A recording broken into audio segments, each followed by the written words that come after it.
Connectez-vous.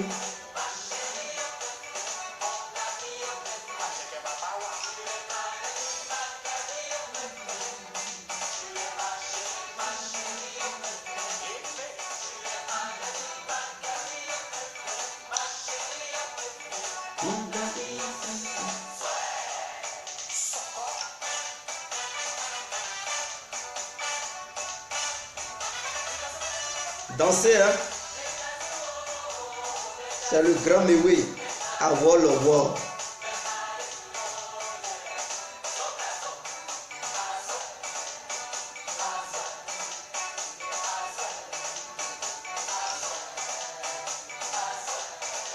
Avant de commencer, je vais vous montrer la vidéo de Emmanuel Macron. Pour ceux qui n'ont pas écouté ça, je vais vous faire écouter. Voilà. Ses propos vis-à-vis de l'Afrique.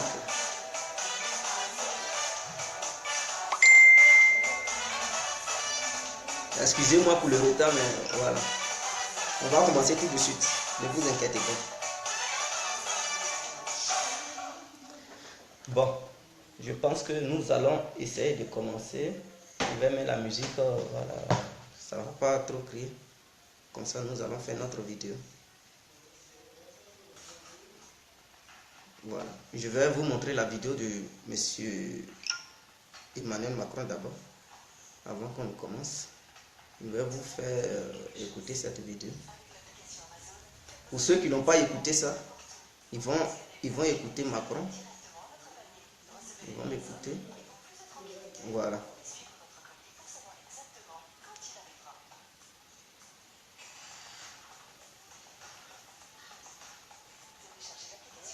Vient de débattre du partenariat avec l'Afrique. Si c'est quelqu'un, c'est vous qui avez le micro, je ne vais pas. Oui. Je ne sais pas si vous voyez. Philippe Kouan, de la Côte d'Ivoire, Afrique Presse.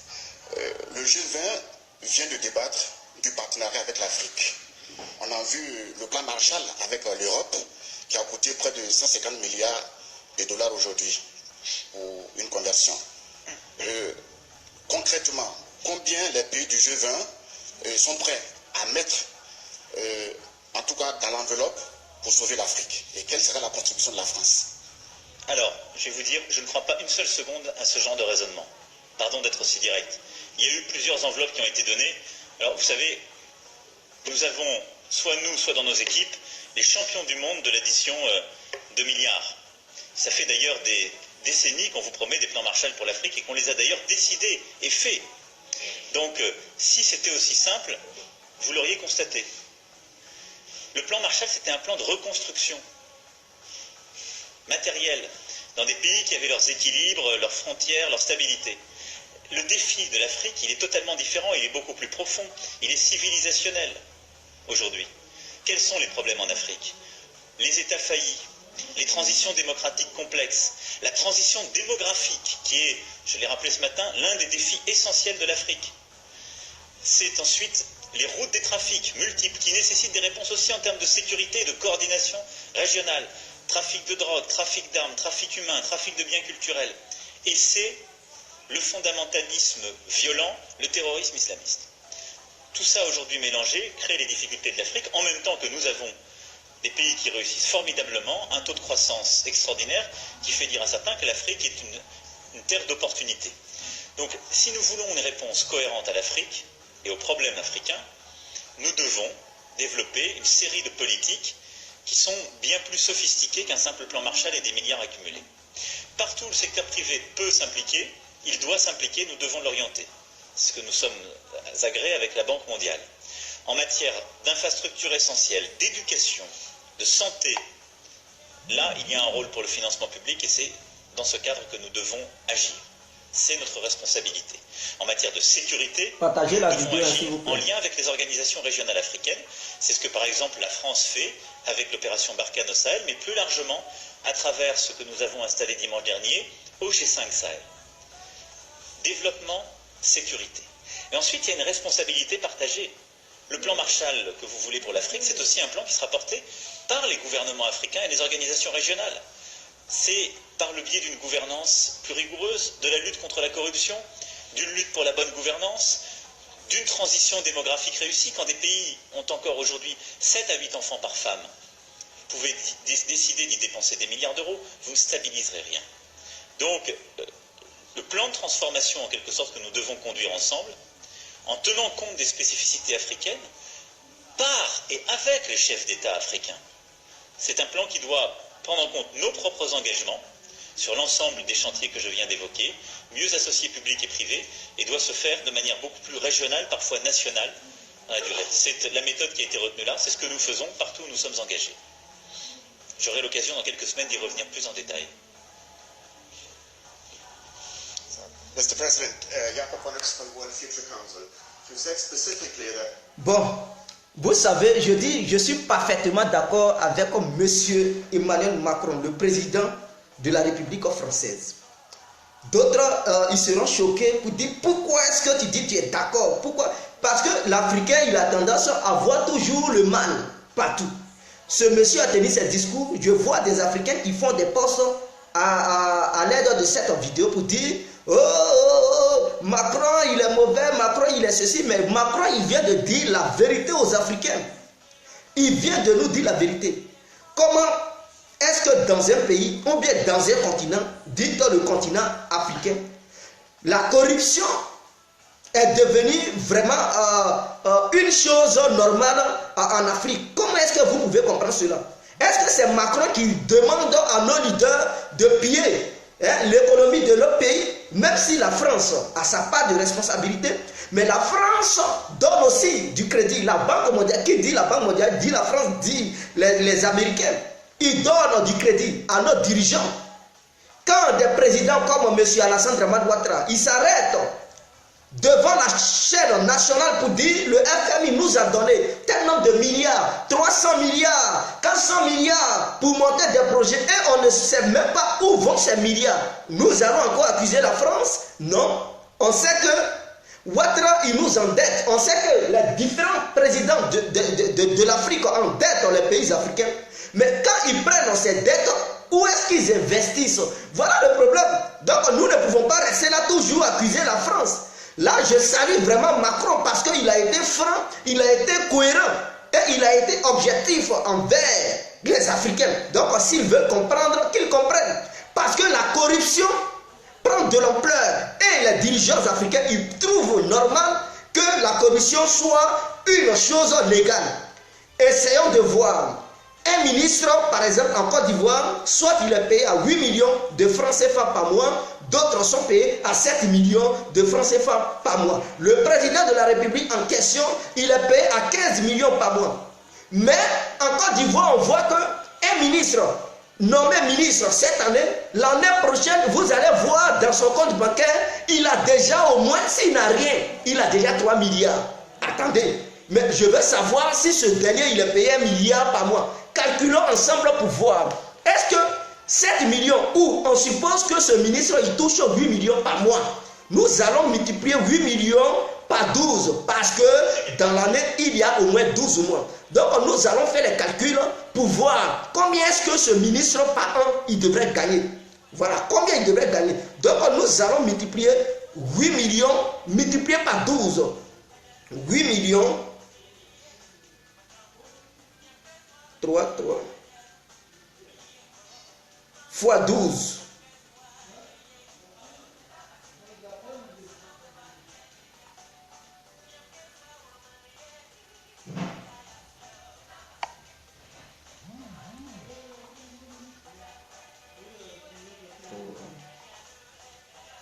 Non, je viens.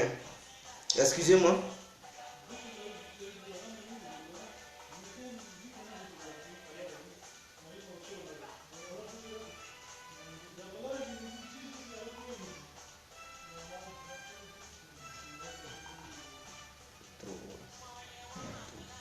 Ça va lui faire 96 millions dans l'année. 96 millions. C'est-à-dire ce monsieur, il ne peut même pas atteindre 1 milliard.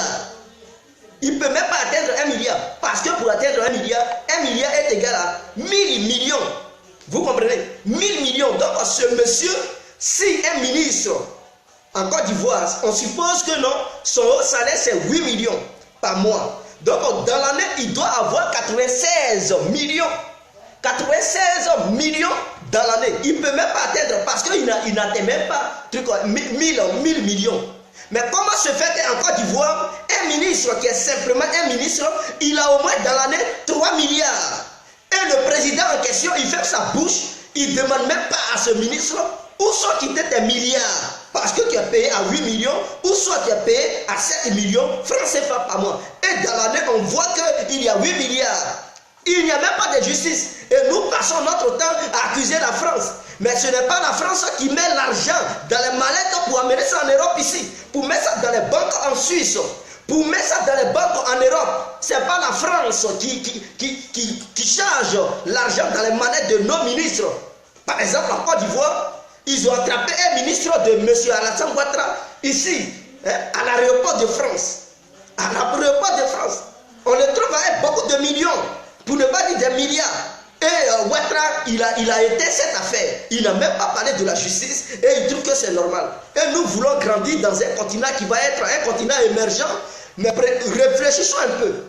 Le retard de l'Afrique, ce sont les Africains eux-mêmes. C'est nous-mêmes, ce n'est pas histoire d'Européens. Vous comprenez? C'est nous-mêmes qui mettons l'Afrique en retard. Bien vrai que les Européens, ils pillent notre continent, mais on doit s'accuser nous-mêmes. Parce que les Européens, quand ils vont là-bas, ce sont les Noirs qui signent, qui disent voilà terre, prenez et allez-y. L'Européen, il ne quitte pas là-bas comme ça pour chercher où se trouvent les mines de notre pays ou bien venir creuser. Non, mais s'ils venaient comme ça et puis ils creusaient, et que les Africains, ils étaient contre, mais ils allaient résister. Ils allaient dire non, nous ne voulons pas que vous nous pillez. Nous ne voulons pas cela. Allez-y, quittez notre territoire. Mais si l'Africain même, il est muet et qu'il ne parle pas, eh bien, c'est qu'il approuve. Alors, mais les contrats qui permettent à ces Européens de venir sur nos territoires pour piller nos ressources minières, nos ressources halieutiques. Quand je dis halieutique, tout ce qui provient de la mer, c'est ça. Donc, tout ce que notre pays regorge comme économie, comme richesse, alors s'ils viennent piller, mais qui signe les accords? Ce sont les négros. Dès lors, on ne doit pas accuser les Européens, on doit s'entreaccuser nous-mêmes. Donc Emmanuel Macron, là, dans ses propos, il a été clair et net. Avant de venir sur l'histoire de Soro Guillaume et Alassane Ouattara, j'aimerais préciser, éclairer les Africains sur les propos de Emmanuel Macron. Parce qu'il ne faut pas, on va accuser Macron pour dire comme ça. Il a été clair. Il a été clair vis-à-vis de l'Afrique. Pendant que la misère bat sa campagne sur le territoire africain, pendant que la civilisation a perdu sa connaissance, pendant que la liberté a perdu sa connaissance, une femme africaine qui ne travaille même pas, qui n'arrive même pas à se nourrir, un père de famille qui n'arrive même pas à se nourrir, il prend le plaisir de mettre au moins 15 enfants au monde. Alors, où on va? Où on va? Toi-même, tu n'as même pas de boulot. Ton premier enfant, tu n'arrives même pas à le mettre à l'école. L'État est incapable de créer les emplois pour les gens. Et on continue à coucher comme si, oui, c'était normal. Et on accouche, tu n'es même pas capable de payer un petit vêtement pour ton enfant. Et tu trouves ça normal. Mais ce n'est pas la France, ce n'est pas l'Amérique qui dit la femme africaine ou bien l'Africain, il n'a qu'à pondre des enfants comme une poule pond des œufs. Ce ne sont pas eux encore, on ne peut pas les accuser. Parce que quand on part faire l'amour chez nous, à la maison, seul dans la chambre, c'est pas l'Élysée qui vient là-bas pour dire faites enfant. La femme n'a qu'à prendre grossesse. Ou bien toi, homme, il faut enceinte ta femme. Donc quand on prend les enfants, ce n'est pas l'erreur, n'est pas aux Européens, l'erreur est aux négros. Parce que nous ne calculons pas. Nous ne pesons pas la richesse de notre pays. Nous ne pesons pas la politique de notre pays. Et nous faisons des enfants comme si on trouvait ça normal. Mais attendez, vous pensez que l'Afrique va évoluer avec ça? L'État, en réalité, qui est là, c'est-à-dire le gouvernement, parce que quand je dis État, je ne parle plus de l'ensemble du pays. Ceux qui représentent l'État, c'est le gouvernement, le président et sa clique. Donc, ceux-là, moi, je les appelle l'État. Vous comprenez? Donc, l'État qui est là ne peut pas voter des lois pour interdire aux gens de multiplier les enfants. Non. Si tu sais que tu ne peux pas nourrir ton peuple, si tu sais que tu es corrompu, si tu sais que vous êtes des voleurs, vous qui dirigez ce pays, vous êtes des grands voleurs, vous qui dirigez ce pays, vous pillez les richesses de ce pays, et que le peuple souffre, mais votez des lois pour interdire au peuple vivant de ce pays de dire vous allez avoir une limite d'enfants. C'est-à-dire, au moins si tu as fait 5 enfants, c'est bon. C'est bon. Comme nous ne sommes pas européens, il faut faire au moins 5 enfants. Parce que l'État ne peut pas essayer de nourrir tout le monde. Puisque nous-mêmes, en tant que les représentants de l'État, nous sommes des grands voleurs. Donc le peu qu'on vous donne là, ne fait pas beaucoup d'enfants. Sinon, ça ne va pas arriver. C'est comme si tu as beaucoup d'enfants, tu as 100 francs pour donner leur déjeuner. Tu as 1000 francs, mais dans les 1000 francs, tu enlèves 100 francs pour leur donner des trucs un déjeuner. Et donc, les 100 francs, au moins tu as 20 enfants. 20 enfants. Et tu leur donnes 100 francs comme déjeuner. Vous pensez qu'ils vont être rassasiés. Mais quand tu veux donner les 100 francs comme déjeuner, il faut savoir au nombre d'enfants que tu vas donner un truc à ces enfants. Peut-être 2 enfants pour 10 payer le riz. Au village, le plat de riz c'est 50 francs, 50 francs. Tu leur donnes 100 francs, chacun prend son plat. Ils seront bien à l'aise. C'est un déjeuner. Mais 20 enfants, tu donnes au moins 100 francs, mais ils vont être rassasiés comment? Il faut aussi peser les choses, la réalité. Il faut parler de la réalité. Il ne faut pas être dirigé par les émotions. Donc là encore, je donne raison à Macron. Je donne raison à Macron. Macron n'a pas dit aux Africains de multiplier les enfants. Comme si, voilà, c'était une poule qui pondait des œufs à chaque seconde des enfants. Tu n'arrives même pas à te nourrir et c'est toi qui mets des enfants, 15 enfants, 20 enfants. Tu n'arrives même pas à nourrir ta famille, c'est toi qui prends au moins 5 femmes. Non, je suis à l'aise avec 5 femmes. Tu n'arrives même pas à les entretenir. Et vers la fin, on va accuser la France. Restons calmes. Nous sommes nos propres ennemis.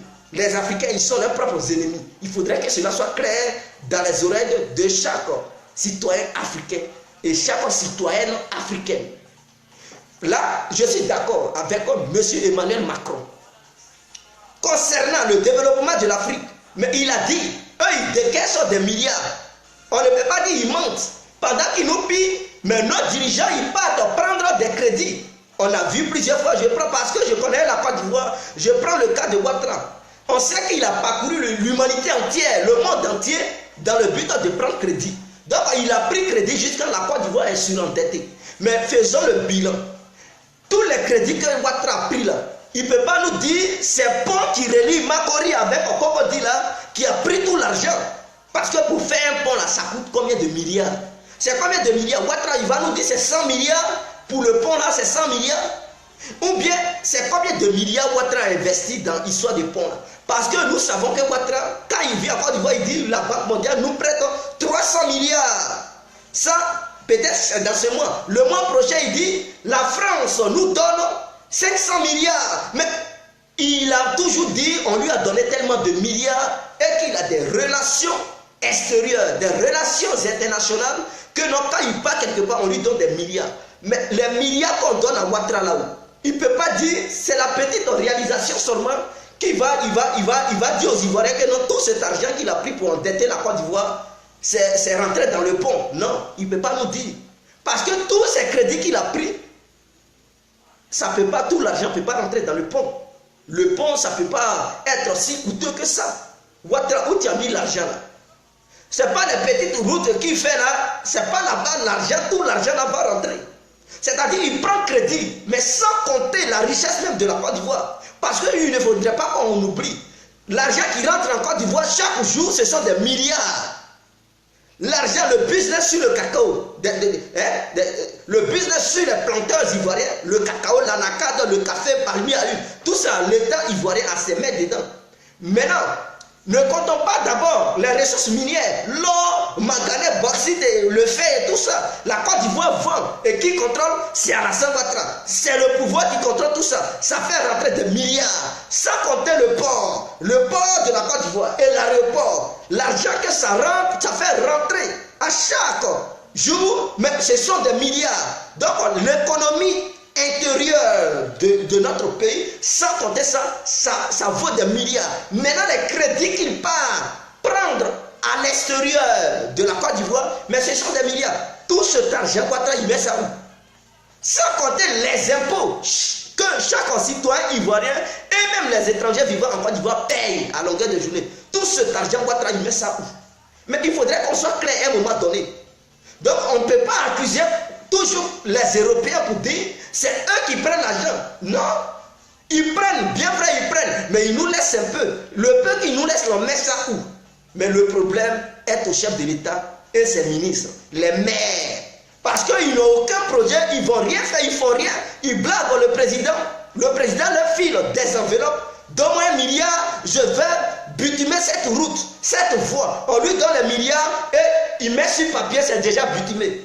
Mais il n'y a personne pour vérifier sur le terrain. Donc en Côte d'Ivoire, toutes les voies sont bitumées sur papier. Mais en réalité, sur le terrain, c'est poussière qui va tuer les Ivoiriens. Et le chef de l'État en question, il est là, il est muet. Parce qu'ils ignorent tout. Ou bien ils approuvent la corruption. Et donc, l'Afrique, en tant que les Africains, ils ne se mettent pas au travail pour lutter contre la corruption, mais l'Afrique ne va pas évoluer. Nous-mêmes, nous sommes les maîtres de la corruption. Et on accuse les autres pour dire c'est eux qui nous empêchent. Non, ce n'est pas eux. Ce n'est pas eux qui nous empêchent. Parce qu'ils nous volent, mais ils nous laissent aussi des milliards. Donc, dites-moi, chaque ministre qui devrait avoir 96 millions par an, je dis bien par an, parce que 8 fois combien? 8 fois 12, ça fait bel et bien 96. Donc 8 fois 12, ça fait 96. Si je me rappelle, si c'est bien, parce que 2 fois 12, ça fait 24. 4 fois, ça fait combien? 4 fois, ça fait 44. Donc 44 plus 44, normalement, ça fait 96. Donc 96 millions qu'il devrait avoir par an. Parce que l'année fait 12 mois. Donc par an, il devrait avoir 96 millions. Mais par surcroît, ou bien par ricochet, on trouve au moins 3 milliards dans leur compte par an. Ça, c'est un an. Deuxième année, 6 milliards. Troisième année, ils sont dans les 9 milliards. Mais où est-ce qu'ils enlèvent ces milliards? Oh, pourtant, ces milliards, ce surplus pouvait créer encore de l'emploi. 1 milliard peut construire même 2 écoles, ou bien, je dis 2 écoles. 8 écoles dans des villages. 1 milliard peut construire 8 écoles dans des coins reculés. On pouvait prendre ces milliards que les ministres volent pour construire des écoles dans les petits villages. Même que ce soit un petit village, on devrait aller là-bas pour construire des écoles là-bas. Maintenant, ils pillent l'argent et il n'y a pas de justice. Parce qu'on se dit, c'est nos amis. On s'est dit, ce sont nos amis qu'on a nommés, donc impossible de les poursuivre. Quand tu veux être chef d'État, il faut savoir que tous les habitants de ce pays sont tes amis. Ils sont tes enfants, ils sont tes mamans, ils sont tes parents. Donc, il ne peut pas dire, comme on se connaît personnellement plutôt, donc je vais piller et puis toi tu vas rester muet. Non, quiconque pille, il faudrait que les institutions soient fermes avant de nommer ce dernier ministre, premier ministre, ou en fait le premier ministre, il nomme ses autres ministres. Il faudrait qu'il y ait des principes. Le président de la République soit objectif pour dire quiconque vole un franc, tout son compte bancaire sera bloqué. Il va faire 3 ans de prison ferme. Et il va se retrouver au point du départ. Pour qu'il puisse comprendre. Pour que la justice soit faite. Comme ça, ceux-là, ils vont avoir peur de voler. Mais non, si on les laisse faire, et que l'Afrique en retard, nous ne pouvons pas passer notre temps à accuser les Européens.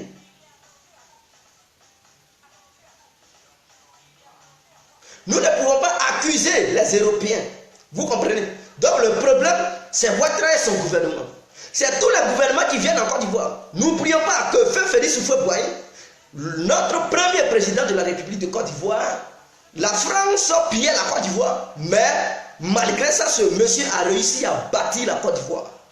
Si on avait des petits points en Côte d'Ivoire, c'est grâce à Feu Félix Houphouët-Boigny. Si on avait des buildings, ou bien si on a des buildings aujourd'hui au plateau, c'est grâce au Feu Félix Houphouët-Boigny. Si on a rendu Abidjan capitale économique de la Côte d'Ivoire, c'est grâce à Feu Félix Houphouët-Boigny. S'il y a au moins une petite basilique sur le territoire ivoirien, c'est grâce à Feu Félix Houphouët-Boigny. Parce qu'il a su gérer la politique, il a su développer certaines choses.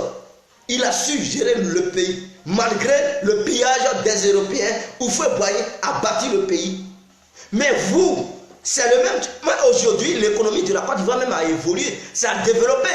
Parce qu'avant, les champs de cacao n'étaient pas si beaucoup.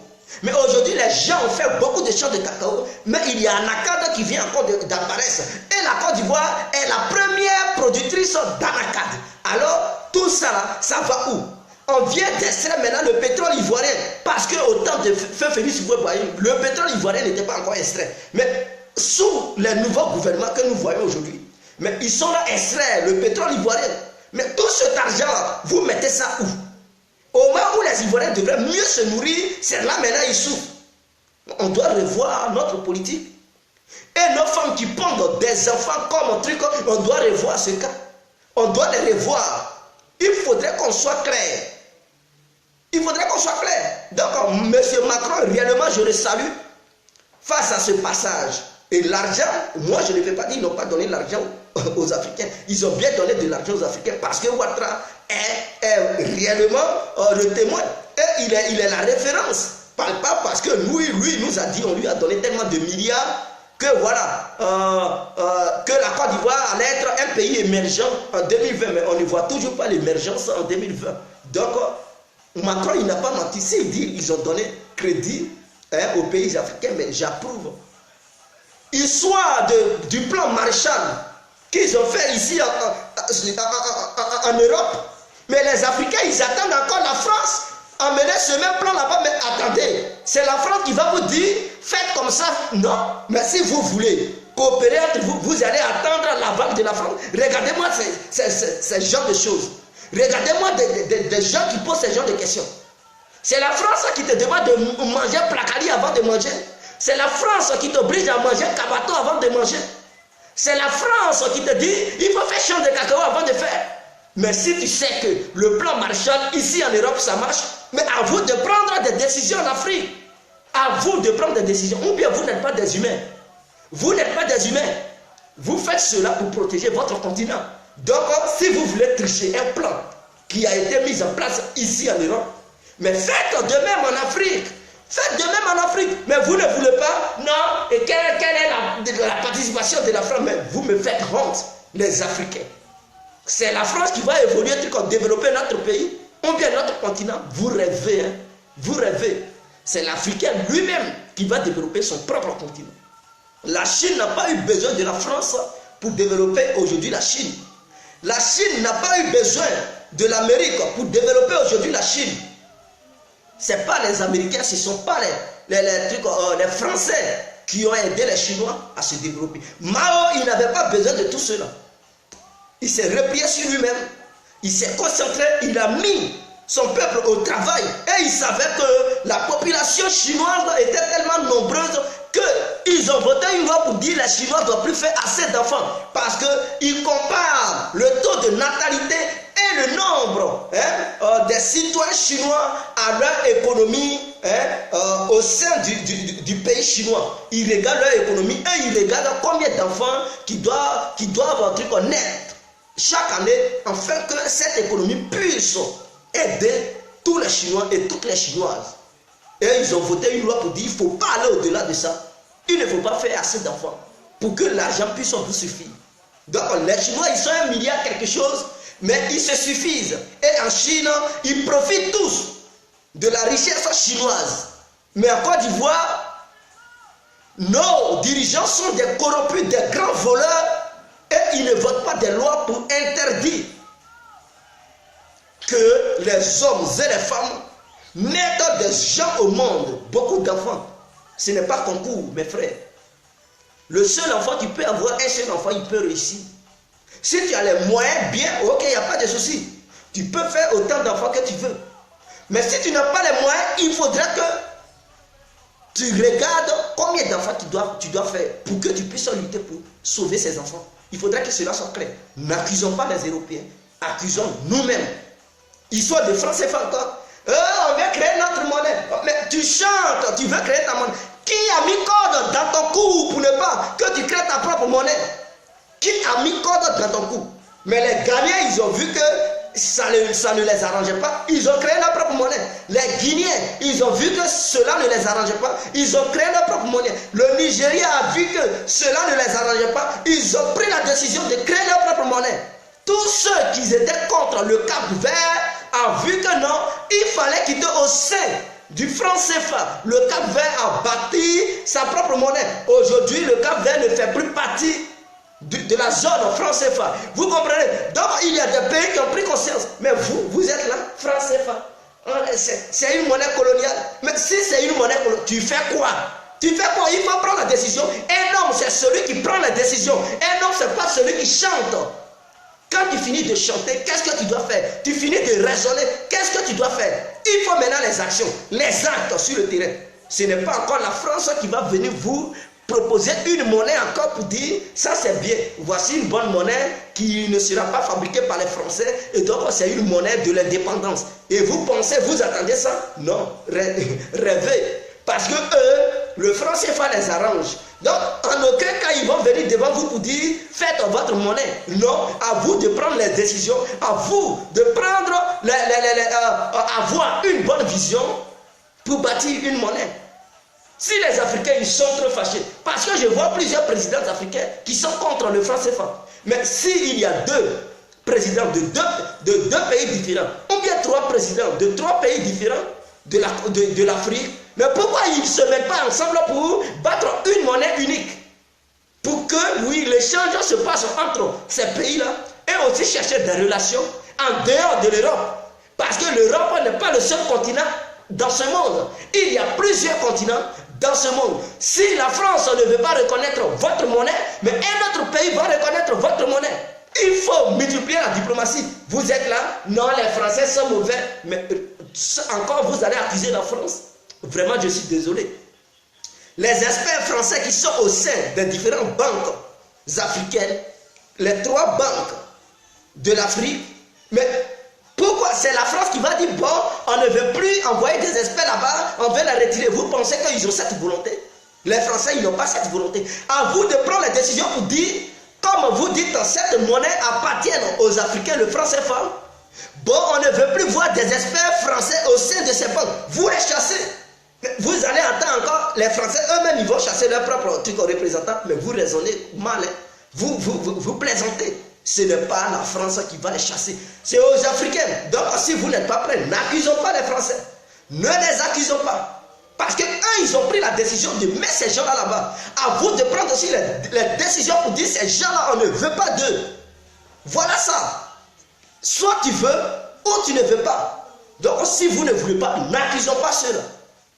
Ne les accusons pas. Le problème, ce sont les Africains eux-mêmes. C'est nous-mêmes. C'est nous-mêmes.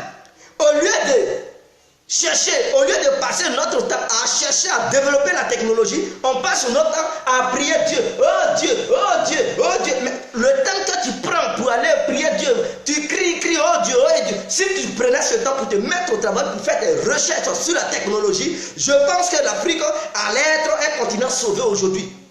Parce que ceux qui font la technologie aujourd'hui, ici en Europe, ils ne passent pas leur temps dans les églises. Ils ne passent pas leur temps dans les mosquées. Vous comprenez? Ici en Europe, là, les gens, ils vont une fois par jour à la mosquée. Mais en Afrique, on voit, ils vont aller 4 fois par jour à la mosquée.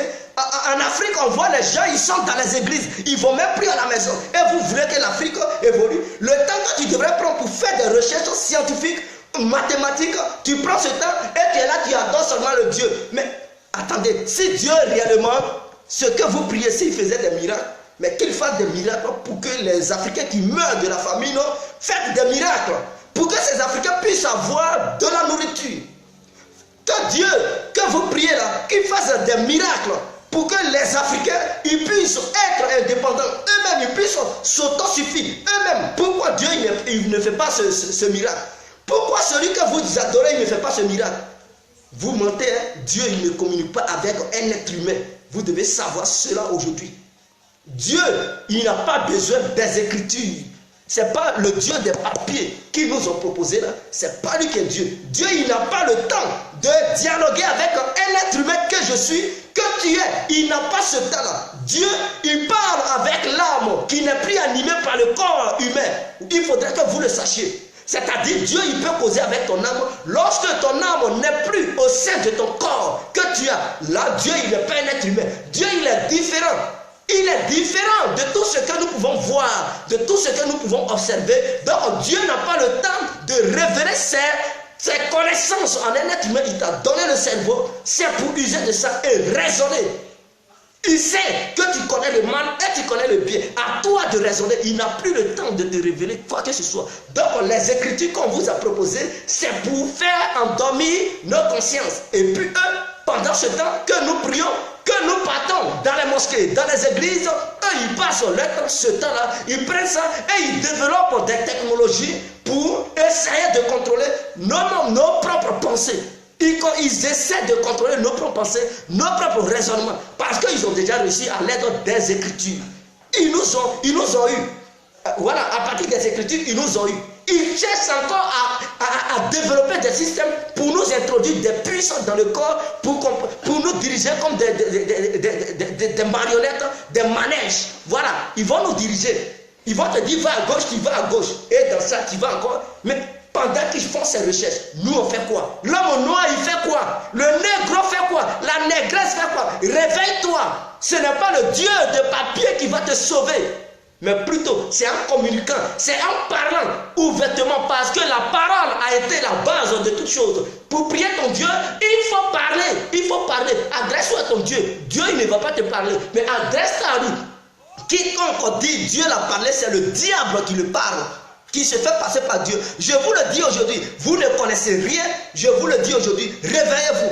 Quand tu veux que quelque chose parle à Dieu, tu t'adresses à lui, mais il ne va pas te donner de réponse verbale, ou bien il ne va pas te révéler quoi que ce soit, mais il va faire agir son miracle, et puis ça va t'obtenir, ça va t'avoir, ça va tomber sur toi.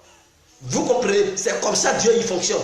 Il ne communique pas avec un être humain. Lui, il n'est pas humain. Il ne peut pas causer avec toi. Pendant que ton âme et ton esprit sont dans ton propre corps, il n'a pas le droit de communiquer avec toi. C'est quand ton âme et ton esprit vont laisser ton corps que ton âme et l'esprit vont être comme Dieu lui-même. C'est là comme ça, ils peuvent s'asseoir et causer des choses que tu as fait sur cette terre, que les choses que ton corps a fait. Vous comprenez? Donc, ne vous trompez pas. Quittons dans les rêves pour dire, c'est en priant Dieu. Si Dieu il voulait, il écoutait, je vois des Makosso qui font des vidéos. Et miracle. Allez-y, faites des miracles en Éthiopie. Allez-y, faites des miracles aussi, on vous attend. Multipliez la nourriture parce que les gens, ils meurent. Ils meurent de faim. Allez-y, c'est là-bas, on vous attend. Si réellement Dieu vous parle, des gens comme ça qui font endormir le peuple africain, le peuple ivoirien, et vous les suivez. Mais ce sont des malhonnêtes ceux-là. Mais je ferai une vidéo pour m'adresser à tous les vagabonds, dites aux pasteurs, et des trucs, je ne sais pas comment on les appelle, les imams. Je vais m'adresser à eux. Parce que l'Afrique est trop restée dans le sommeil. Il faudrait que les gens ils se réveillent. N'accusons pas les blancs. C'est nous-mêmes. C'est nous-mêmes. C'est pas le blanc qui te dit qu'il faut prendre Bible ou bien Coran pour dire Dieu est fort. Et quand tu finis de lire, tu as quoi comme résultat? N'oubliez pas, c'est pas en lisant qu'on obtient les miracles, c'est en parlant, c'est les paroles. Si tu ne veux pas parler, il faut lire seulement. Et puis il ne faut pas demander en esprit Dieu. Aucun miracle ne va venir dans ta vie. C'est en parlant. Tu peux ne pas lire le Coran, tu peux ne pas lire la Bible. Quand tu parles à Dieu, le miracle s'opère automatiquement. Ça s'opère. Il ne s'agit pas de lire les Écritures, les papiers pour que Dieu opère ses miracles. Il faut lire, il ne faut pas méditer. Il ne faut pas rester là pour méditer. Il ne faut pas parler à Dieu. Si tu peux obtenir les miracles, ça c'est des choses pour en faire endormir nos consciences. Maintenant je reviens sur M. Guillaume Soro. Qui est ce petit nez? Ce Soro est le cancre de notre pays, la Côte d'Ivoire. Le Soro est le danger palpable et le danger unique de tous les Ivoiriens de tous les temps. Soro est un grand danger, Soro est un grand perturbateur, Soro est un grand rebelle, Soro est un sanguinaire, Soro est un vent en guerre, Soro est un trompeur, Soro est un vendeur d'illusions, Soro est un petit malfrat qui fait la politique pour faire endormir la conscience des citoyens et des citoyennes ivoiriennes et ivoiriens. Il faudrait que cela soit clair dans les esprits de chacun de nous. Soro, il ne peut rien apporter à la Côte d'Ivoire. Soro, tout ce qu'il peut apporter à la Côte d'Ivoire, c'est la destruction de notre pays, de notre belle nation, la Côte d'Ivoire. Soro, vous ne verrez jamais Soro bâtir quelque chose qui va servir le citoyen ivoirien que tu es, que je suis. Ou bien la citoyenne ivoirienne que tu es, et que moi aussi je suis un citoyen ivoirien. Soro, il ne peut jamais créer quelque chose qui peut être bénéfique. Alors, parlons du parcours de M. Guillaume Soro. Qu'est-ce que Guillaume Soro a fait depuis qu'il s'est introduit dans la politique ivoirienne? Qu'est-ce que Guillaume Soro a fait pour sauver le pays? Il a fait quoi pour éduquer des gens?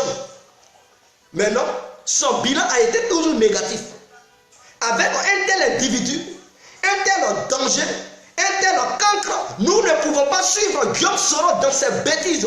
Quiconque suit Guillaume Soro, ce dernier sera traité comme un rebelle. Ce dernier sera traité comme un sanguinaire. Ce dernier sera traité comme un traître. Oui, ce dernier sera traité comme un élément destructeur de notre belle nation qui est la Côte d'Ivoire. Nous ne pouvons pas suivre Soro Guillaume dans ses délits. Je le dis, je serai le dernier à se rallier à Soro. Parce que, pour dire je vais me rallier à Soro, non, je ne suis pas prêt parce que je vais le combattre sur les réseaux sociaux. Et si Dieu me donne la force de mettre les pieds là-bas, je serai sur le terrain pour le combattre. Je le dis ouvertement. Je le dis ouvertement. Dès lors que je mets mes pattes sur le territoire, lui, c'est à fait de Soro que je viens. C'est à cause de lui que je vais mettre mes pattes là-bas. Parce que je veux voir Soro faire le cachot. Je vais le voir faire la prison. Parce que si on lui donne le pardon facilement, Soro il va penser que ce qu'il a fait c'est trop bien. Soro il va approuver ses délits, il va approuver ses crimes. Soro Guillaume va approuver le sang des Ivoiriens qu'il a versé. Soro Guillaume il va approuver les villages détruits, les maisons brûlées, les gens qu'il a mis dans les fosses communes. Soro Guillaume va approuver cela. Et il pense que c'est normal. L'argent des Ivoiriens qu'il a dilapidé, les milliards, les banques que M. Guillaume Soro a cassé, a pillé, les matières premières, les ressources minières que Soro a volées, qu'il a creusé le sous-sol, tout ça, le deal qu'il a fait avec l'Occident, si on laisse Soro facilement comme ça, Soro va dire il est le brave. Soro va dire il est, à part lui il n'y a personne. Soro va dire tout ce qu'il a fait, c'est normal. Il faudrait que Soro Guillaume fasse la prison. Il faudrait que Soro Guillaume fasse la prison. Et la plus grande menace aujourd'hui des Ivoiriens, c'est bel et bien M. Soro Guillaume. Quiconque vient après Alassane Ouattara, sa première chose, c'est de voir le cas de Soro, c'est de poursuivre Soro à la justice. S'il faut le livrer au blanc, il faut le livrer, parce que c'est lui qui nous a monté la route de la livraison des Ivoiriens envers les colons. Donc s'il faut livrer aussi M. Guillaume Soro au blanc, à ses maîtres, il le faut. Et donc je lance un appel à tous les Ivoiriens, à tous les leaders ivoiriens qui sont sur le territoire ivoirien, qui mènent un combat pour prendre le pouvoir demain en Côte d'Ivoire. Une fois au pouvoir, la première chose qu'il faut résoudre, c'est le cas de M. Guillaume Soro. Parce que si vous laissez Soro Guillaume se pavaner dans les rues de la Côte d'Ivoire, il représente un danger et il est capable de renverser votre pouvoir. C'est parce que Soro Guillaume, sa force n'est pas plus élevé que la force d'Alassane, raison pour laquelle il est là jouer ce petit double jeu avec Alassane. Mais si c'est vous, si ce n'est pas Alassane, Soro Guillaume va renverser votre pouvoir.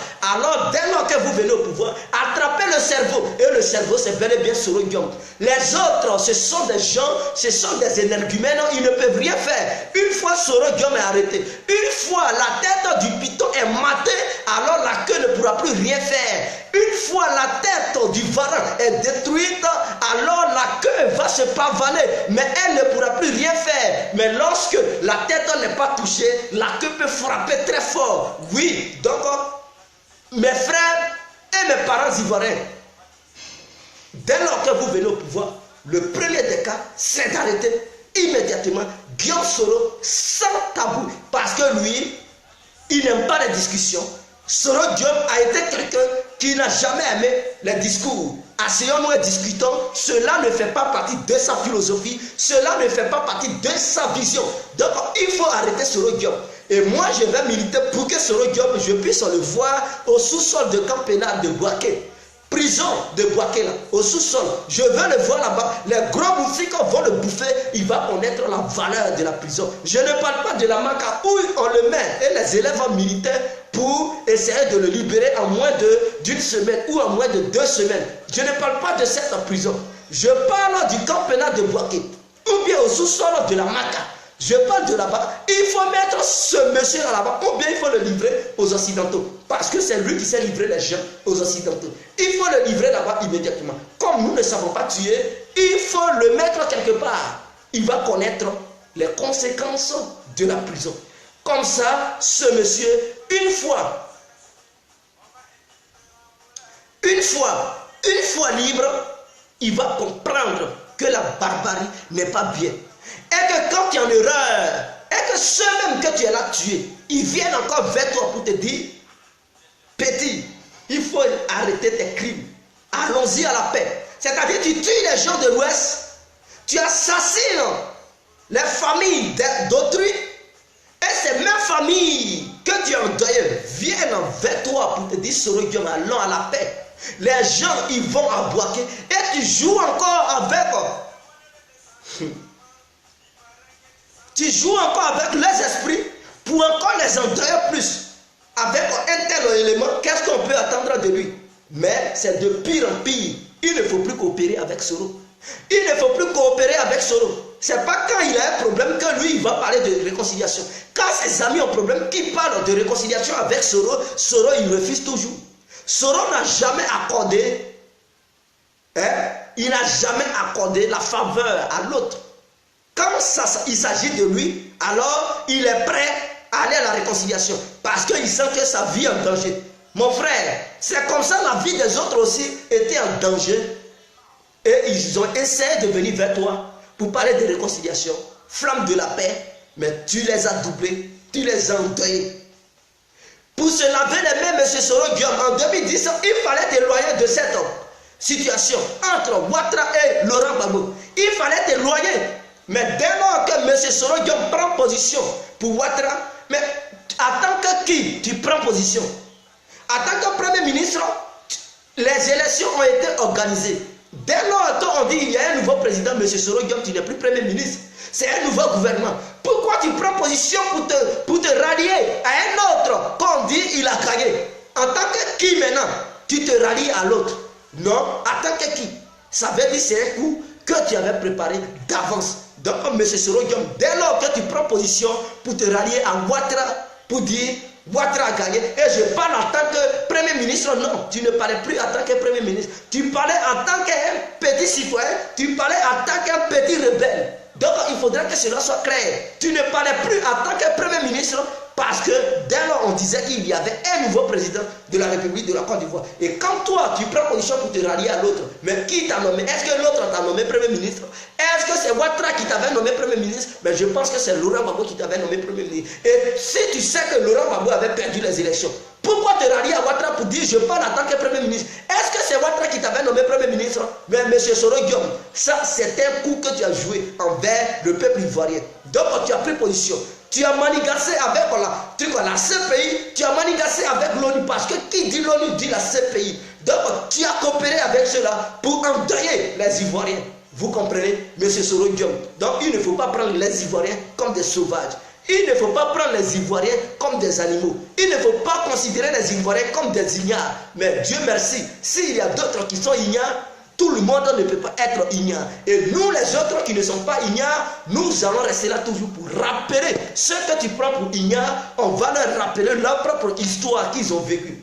Mon frère, ma soeur, maman, papa, vous qui êtes en Côte d'Ivoire, vous qui êtes hors de la Côte d'Ivoire, vous qui vous êtes éparpillés à cause de M. Guillaume Soro, à cause de sa rébellion, je vous lance cet appel. Si tu as su que ton village a été détruit, maman, papa, mon frère, ma soeur, il ne faut jamais pardonner Guillaume Soro.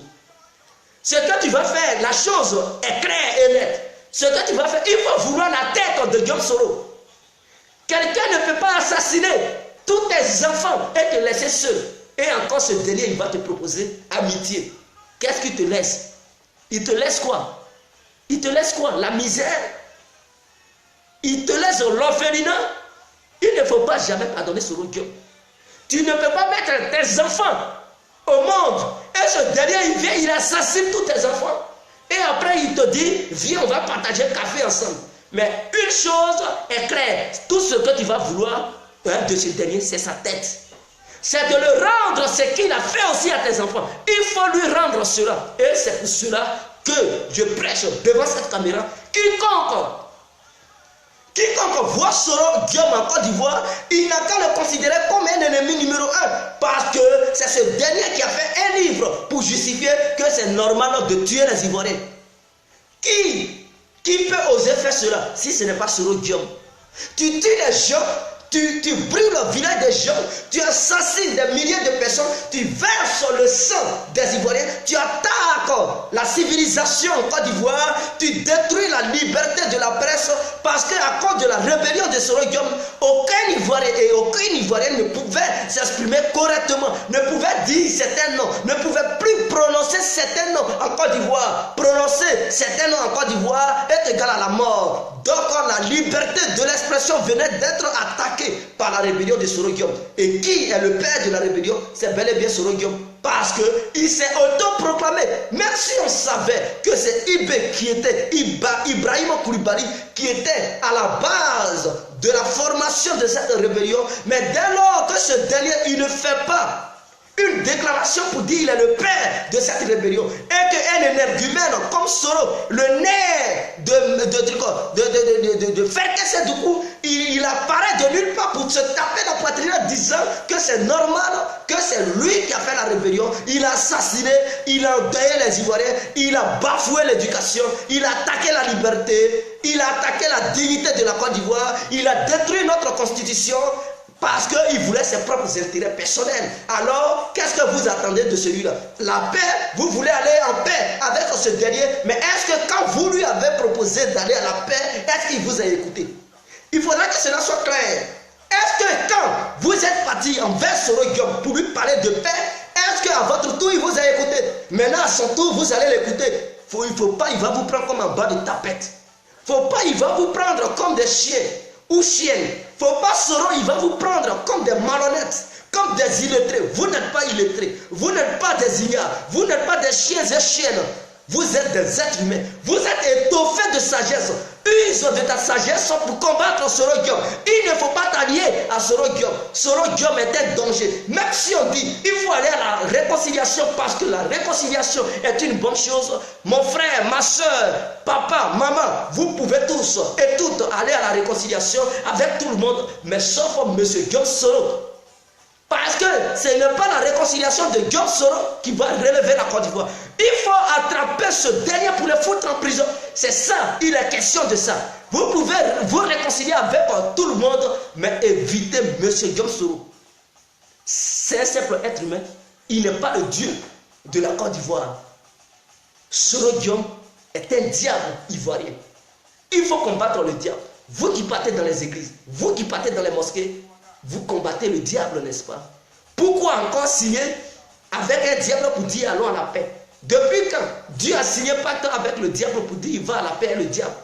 Si tu penses que Soro Guillaume est ton diable, mais il faut aussi le combattre parce que Dieu que vous adorez, il combat le diable.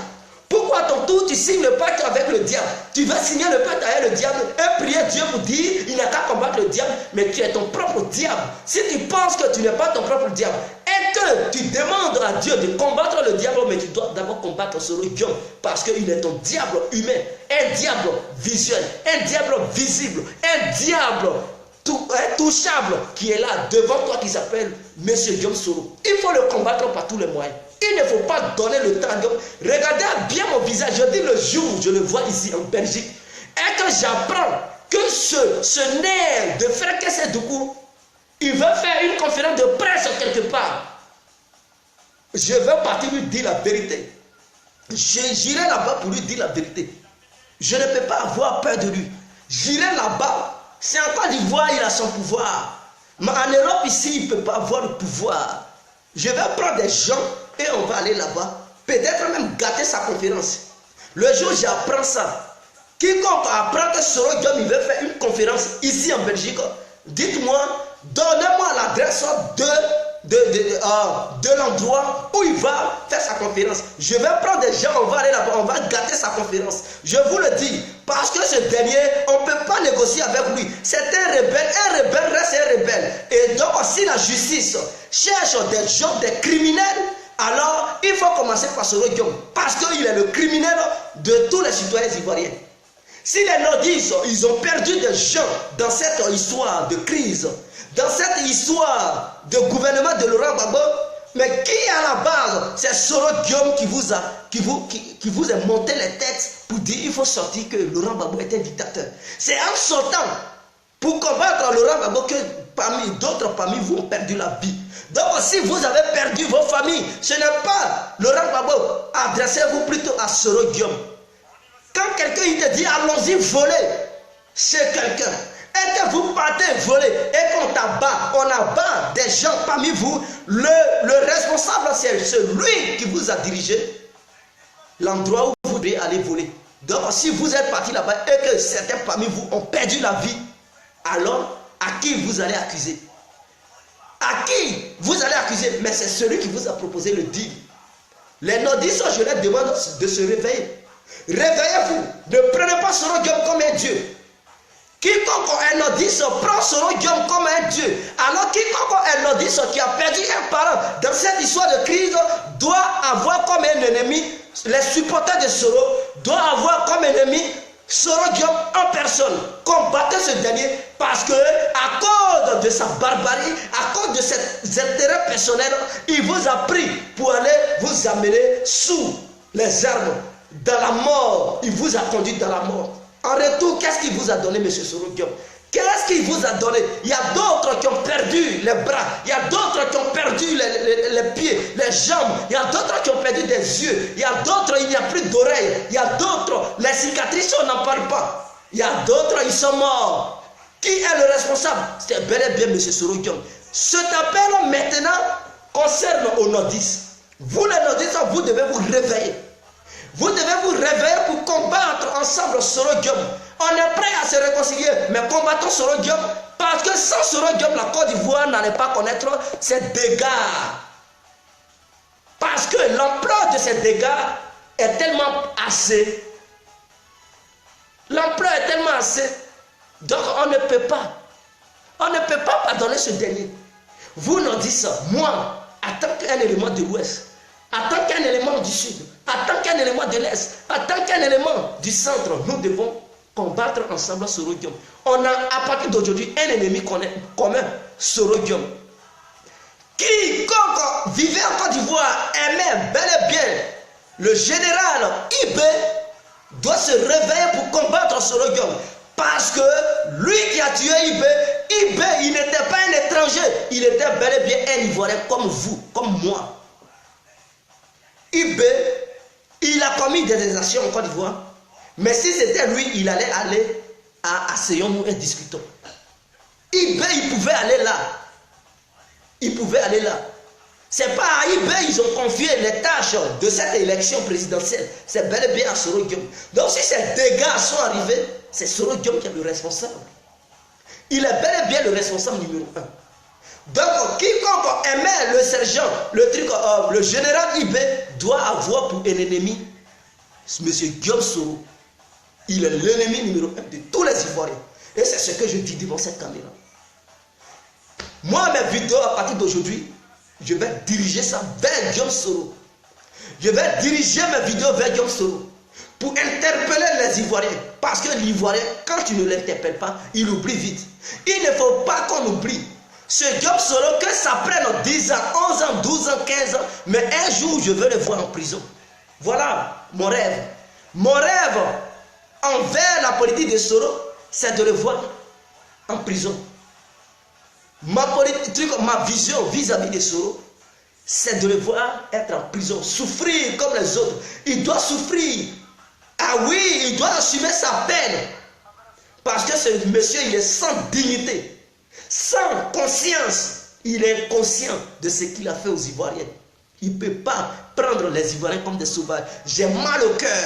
J'ai mal au cœur. En plus de cela, il tue les gens et il arrête encore des gens pour les mettre en prison, pour les tuer à ses yeux. Pendant ce temps, ces gens-là, il ne met plus sous les trucs, les coups de Kalachnikov. Mais il meurt à petit feu à cause de M. Guillaume Soro. Et non, nous ne pouvons pas accepter cela. Nous ne pouvons pas accepter cela. Parce que Guillaume Soro, comme ça ne lui suffisait pas, il a tué les Ivoiriens, il a endeuillé les Ivoiriens, il a déstabilisé la Côte d'Ivoire, il a foutu l'éducation en l'air, il a attaqué la liberté. En plus de cela, il rentre dans les maisons de chaque Ivoirien, de chaque famille ivoirienne. Il arrête les enfants précieux de certaines familles et il les amène en prison. Parce que quiconque est en prison aujourd'hui, moi je n'accuse pas Ouattara, le responsable c'est Soro-Guillaume. Parce que si Soro-Guillaume n'avait pas dirigé les opérations, les Ivoiriens, ils n'allaient pas être en prison. Quiconque arrête les jeunes Ivoiriens pour les foutre en prison, quiconque est FRC qui a participé aux arrestations des citoyens ivoiriens, le responsable c'est bel et bien Soro-Guillaume. Parce que Soro-Guillaume est leur patron. Soro-Guillaume est leur patron. Et ce sont les petits de Soro-Guillaume qui ont arrêté les Ivoiriens pour les amener dans les différentes prisons. Qui ont assassiné les Ivoiriens. Donc le responsable, le leader, c'est bel et bien Soro-Guillaume. Donc moi je m'en prends à Soro-Guillaume, je ne m'en prends pas à quelqu'un d'autre que à part Soro-Guillaume. Soro-Guillaume est le danger unique de tous les Ivoiriens et tous les Ivoiriens devraient s'unir autour d'une seule table pour combattre l'ennemi, le diable numéro 1 de la Côte d'Ivoire qui est bel et bien M. Guillaume Soro. Nous devrons bannir les conférences de M. Guillaume Soro partout en Europe où vous allez les voir tenir des conférences. Il faut nier ces conférences parce que Soro-Guillaume n'a pas essayé d'asseoir sur une même table avec les Ivoiriens qui souffraient. Avant que cela ne prenne un dégât important, il n'a pas voulu s'asseoir avec eux. Soro-Guillaume a joué le jeu du coq à l'âne. Donc à notre tour, on ne peut pas permettre à Soro-Guillaume de s'asseoir autour d'une même table pour parler de politique, pour lui pardonner. Non, Soro-Guillaume n'a pas pardonné vos enfants. Quand il est tué là, il était content. Il était content, Soro-Guillaume, il était dans la joie. Il tuait les enfants, il brûlait le village des gens là. Il était content. à votre tour, non, la paix. Non, si vous partez à la paix avec Soro, j'ai dit vous pouvez aller à la paix avec le reste de tous les Ivoiriens. Mais à part Soro Guillaume, isolant, on doit isoler Soro Guillaume. Il doit être isolé, il doit être foutu au cachot. Soro Guillaume, on doit le foutre au cachot. On ne doit même pas parler de trucs de paix, Soro Guillaume. Ce dernier, on doit l'arrêter et se réconcilier avec ses petits. On peut se réconcilier avec les petits de Soro Guillaume, mais lui-même, on ne doit même pas se réconcilier avec lui. Non, c'est inadmissible, c'est inconcevable. Non, non, non, non, non. Jamais, ça, jamais de la vie. Moi, complet, je ne veux pas. Je ne veux pas. Et je serai le dernier. Si tout le monde devrait se rallier, je serai le dernier à se rallier. Parce que je déteste Soro Guillaume à partir d'aujourd'hui. Jusqu'à le reste de mes séjours sur cette terre, je vais le haïr. Ah oui, je ne suis pas Dieu, mais je le haïs. Parce qu'il a tué les Ivoiriens. Il a tué les Ivoiriennes. Il a fait aujourd'hui les gens, ils ne dorment plus dans les maisons. Il fait que d'autres sont devenus, nos soeurs sont devenues des prostituées dans les rues d'Abidjan. Parce qu'elles ont perdu tout ce qu'elles avaient de trop. Elles ont perdu tout. Et Soro Guillaume, à cause de sa barbarie, il n'y a plus d'emploi en Côte d'Ivoire. Et ces filles, elles sont obligées d'aller se vendre pour se nourrir. Elles ramassent des maladies. Grâce à Soro Guillaume, à cause de Soro Guillaume, nos soeurs ramassent des maladies comme le sida, comme tout ce qui puisse exister, qui puisse représenter des maladies incurables. Soro Guillaume a fait et que nos soeurs sont rentrées là-dedans. Et il est incapable de résoudre ce problème. Il n'a même pas encore posé la base de la réconciliation. Il n'a même pas encore créé de l'emploi. Et c'est lui qui vient chercher réconciliation en Europe ici. On n'a pas besoin de sa réconciliation. Ce n'est pas de sa réconciliation qu'on a besoin pour se nourrir. S'il s'agissait de se réconcilier, on pouvait se réconcilier avec tout le monde, mais sauf Soro Guillaume. Sauf Soro Guillaume. Je dis Soro Guillaume, il ne faut jamais lui faire confiance. Quelqu'un qui a trahi les élèves, qui a hier à diriger les élèves, et après il les a assassinés. Quelqu'un qui a milité blé goudé, qui étaient des amis, ils mangeaient ce blé, blé mangeait chez lui. Ils ont grandi ensemble, ils ont tout fait ensemble, ils ont cherché femme ensemble, ils ont tout fait ensemble, ils étaient comme des frères. Il a combattu, il a trahi, il a amené à la CPI, son propre ami, son propre gars de même sang. Parce qu'à un moment donné, l'amitié, quand on est dans l'histoire d'amitié, à un niveau, non, c'est comme ton propre frère. C'est comme si c'était ta mère et ton père qui avaient mis celui-là, ton ami, au monde. Parce qu'à un certain niveau, l'amitié, on ne peut plus contrôler. Et ce monsieur, il a combattu son ami d'hier. Ce monsieur, il se retourne encore contre son propre maître qui était Laurent Gbagbo. Et il le combat. Et il prend encore son maître pour l'envoyer à la CPI. Ce monsieur encore, il se retourne contre le peuple ivoirien qui lui a donné une seconde chance à lui confier les élections pendant, en sachant bel et bien qu'il a endeuillé tous les Ivoiriens. Quiconque est en Côte d'Ivoire a été endeuillé à cause de Soro Guillaume parce que tu as tendu les coups de fusil. Oui, il y a d'autres qui ont souffert dans cette histoire de crise. Ils ont souffert assez parce qu'il n'y avait plus de nourriture. Il n'y avait plus d'eau, il n'y avait plus de courant. Il fallait aller dans les puits pour puiser l'eau et se nourrir. Si ton gaz finit, ta cuisinière ne pouvait plus marcher. Les charbonniers avaient fermé les coins. Comment est-ce que les gens ils pouvaient manger? D'autres n'arrivaient plus à manger. D'autres qui ne volaient pas, ils étaient obligés d'aller voler dans les magasins pour pouvoir se nourrir des biscuits. Vous imaginez? Soro Guillaume a poussé d'autres Ivoiriens et d'autres Ivoiriennes à aller voler pour la première fois depuis qu'ils sont nés. Ce Soro Guillaume, on ne doit pas lui donner un truc, lui pardon. Sur un plateau d'or glacé, il doit faire la prison. Il doit connaître la souffrance qu'il a fait subir à ses amis et tous ceux qui sont en prison. Comme cela ne suffisait pas, il s'en va encore, il envoie ses petits rebelles de passer de cour en cour et d'arrêter les jeunes. Quiconque est jeune à Yopougon, quiconque est jeune en Côte d'Ivoire, quiconque est jeune à l'ouest, il fallait que Soro Guillaume les arrête pour dire ils sont des miliciens de Laurent Gbagbo et les foutre en prison. Vous voyez le mal qu'il a fait. Ce qu'il a fait, Soro Guillaume, il ne représente rien. Tout ce qu'il peut représenter aux yeux des Ivoiriens, vous voyez le diable. Si tu combats le diable, si tu demandes à ton Dieu de combattre le diable, il faut aussi demander la force pour combattre Soro. Parce que Soro, il est le vrai diable. Toi, tu es le Dieu. Soro est ton diable. Donc, imagine, tu es le Dieu. Et Soro est là, il est le diable. Est-ce que tu vas aller coopérer? Dieu va aller coopérer avec le diable. Il ne faut pas coopérer avec lui, ma soeur et mon frère, papa, maman. Ne coopérons pas avec Soro Guillaume. Il est notre diable sur le territoire ivoirien. Nous devons le combattre. On doit le combattre. Donc, je vais regarder vos questions. Mais n'oubliez pas, le soir encore, nous allons faire une vidéo. On va encore aux environs de 24 heures. Nous allons faire une vidéo jusqu'à 2 h du matin, avant que je ne dorme. Je suis vraiment d'accord. Tu n'as pas besoin d'une calculatrice pour faire. Toi aussi. Non, il faudrait que les choses soient claires. Donc, voilà, 8 fois 12, ça fait 96, plus les zéros ajoutés. Donc, voilà, 96 millions. Voilà, on ne comprend même pas où ils trouvent ces milliards. Vraiment un badaud. Gibrilou connaît. Vraiment, c'est la loge qui fait que les présidents n'arrivent pas pour suivre les ministres. Ils sont dans un même système. Bien dit, mon frère. Réglons nos problèmes en Afrique. A-t-il réellement créé son parti? Il nous a comparé. Je ne sais pas qui a créé son parti. Je ne sais pas. Soro Guillaume, je n'ai pas encore vu.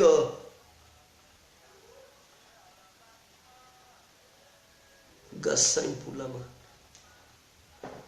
Que je sois ange ou pas, mais je dis Soro Guillaume, il a ça. Toi, ta religion, est-ce que ça te demande de tuer les gens? Gassan Boulama. Est-ce que quand tu pries ton Dieu là, tu demandes à Dieu que non, je vais tuer mes semblables? Ce que ton Dieu t'enseigne là, tu as oublié. Ton Dieu, quand tu le pries là, il te donne la force pour aller tuer les gens, pour aller tuer tes semblables, tes soeurs, tes frères, de même mon pauvre, hein, de même mon truc, en tant qu'un être humain, c'est ça qui vient d'entendre. Et Soro qui vous pousse à aller tuer les gens, mais dès lors que quelqu'un il vous met des idées dans les têtes, d'aller tuer, ce dernier il ne peut plus être un ami de l'être humain. Il est l'ennemi de l'être humain. Parce que c'est comme si le diable te poussait à aller commettre des exactions. Donc ce n'est plus toi-même. Donc toi on peut te pardonner. Mais Soro Guillaume, il est votre diable. Parce que c'est lui qui vous a poussé à commettre des exactions.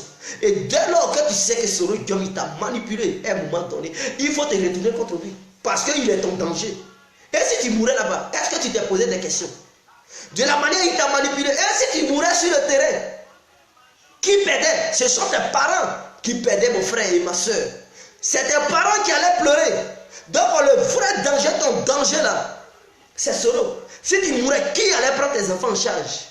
Est-ce que ce même Soro allait venir pour s'occuper de tes enfants? Qu'est-ce qu'il a fait pour ceux qui sont morts? Est-ce qu'il s'est occupé de leurs enfants? Les milliards, parce qu'aujourd'hui Soro Guillaume est un milliardaire. Les milliards qu'il a, est-ce qu'il a déjà pris un temps, il ne serait-ce qu'un petit jour, pour dire, bon, tous les nordistes, je vais essayer de prendre 2 milliards dans mon argent pour donner au moins 100 000 francs, 100 000 francs à chaque nordiste. Soro Guillaume ne l'a jamais fait. Il ne l'a jamais fait.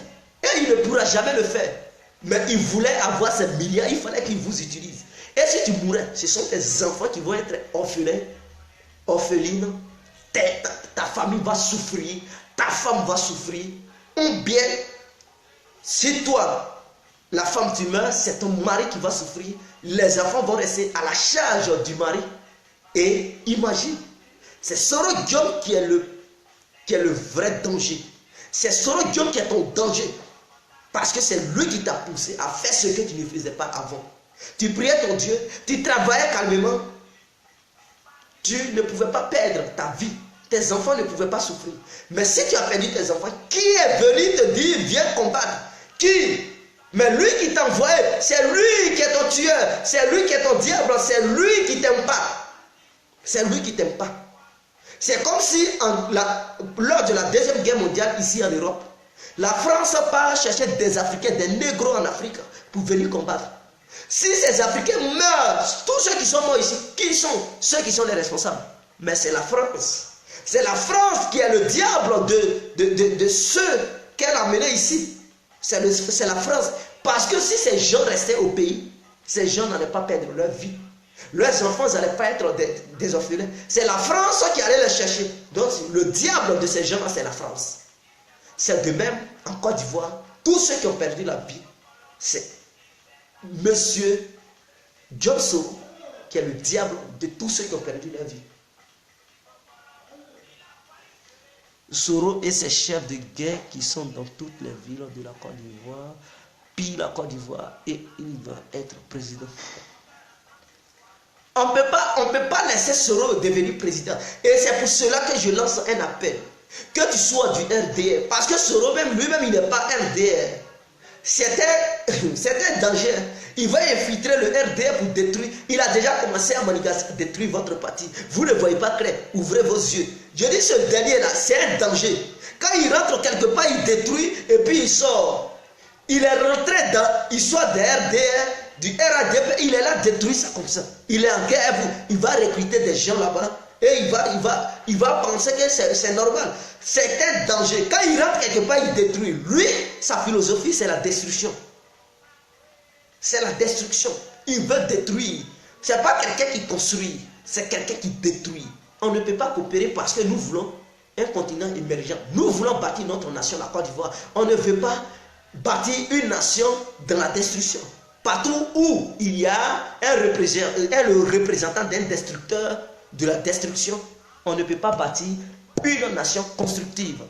Vous devez le savoir. Donc on doit arrêter lui qui représente le danger de la destruction. Et c'est bel et bien Soro Guillaume. Il va détruire le RDR sans vous en rendre compte. Faites gaffe. Il a commencé à livrer une bataille avec votre président du RDR, Alassane. Il a commencé à livrer la bataille avec tous ceux qui sont au sein du RDR. Il va détruire, fracasser ce parti. Et vous allez voir. D'ici, vous allez vous en rendre compte. Trop tard. Trop tard. Parce qu'il va anéantir ce parti. Raison pour laquelle j'appelle tous les Ivoiriens au bon sens. Tous ceux qui ont participé à cette rébellion, c'est parce que Soro les a manipulés. Tous ceux qui ont perdu des familles au sein de cette rébellion, je déplore la mort qui a touché les différentes familles de la Côte d'Ivoire. Je déplore cette mort. Et vraiment, je participe à votre douleur. Mais le danger, vous devez savoir que c'est Soro Guillaume. Nous, Ivoiriens, on ne s'entretuait pas.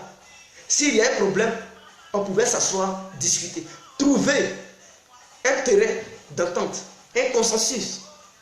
Mais s'il y a eu la violence, c'est Soro. Soro Guillaume est à la base de la violence en Côte d'Ivoire. Donc, on doit tous haïr Soro Guillaume. Donc, on peut se pardonner, nous tous, mais nous devons militer pour écarter Soro. On doit militer pour écarter ce dernier. Parce qu'on peut dire qu'il a ses représentants rebelles en Côte d'Ivoire et tout.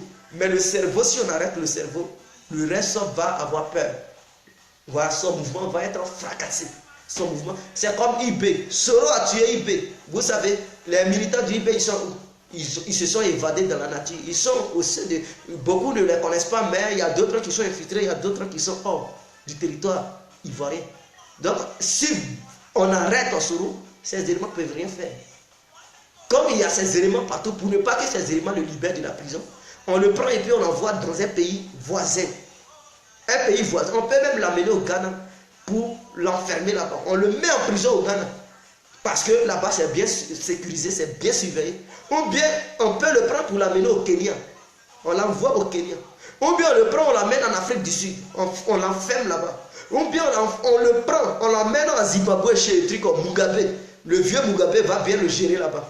Ah, il ne s'amuse pas. Il va bien le dresser dans son pays. On le met en prison en Zimbabwe. Ou bien, on le prend, on l'amène en Angola. Ils vont le gérer. Ou bien on le prend, on l'emmène en Guinée équatoriale. Ils vont l'enfermer là-bas. Il va bien goûter la prison. Et on va leur demander de le mettre au camp pénal de la prison, c'est-à-dire au sous-sol. Voilà, c'est là-bas. Comme nous, on ne veut pas le livrer aux Blancs, on va le livrer à nos propres frères africains qui vont bien le dresser pour le mettre dans une prison sûre. Il va passer le reste de ses jours là-bas. Il va comprendre la douleur de la prison. Et c'est ce que je suggère. Quiconque prend le pouvoir en Côte d'Ivoire, la seule chose qu'il doit faire, c'est d'arrêter Soro. S'il vient, il veut réellement diriger bien son pouvoir. Il n'a qu'à procéder à arrêter Soro d'abord. Ne parlez pas de réconciliation avec Soro. Soro, il va vous blaguer toujours. Il n'est pas digne de confiance. Ce dernier est un danger. On doit l'arrêter par tous les moyens pour le foutre en prison. C'est clair.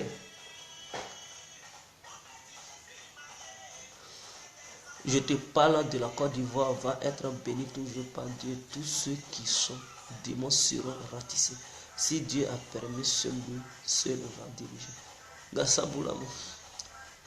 Salut. Merci.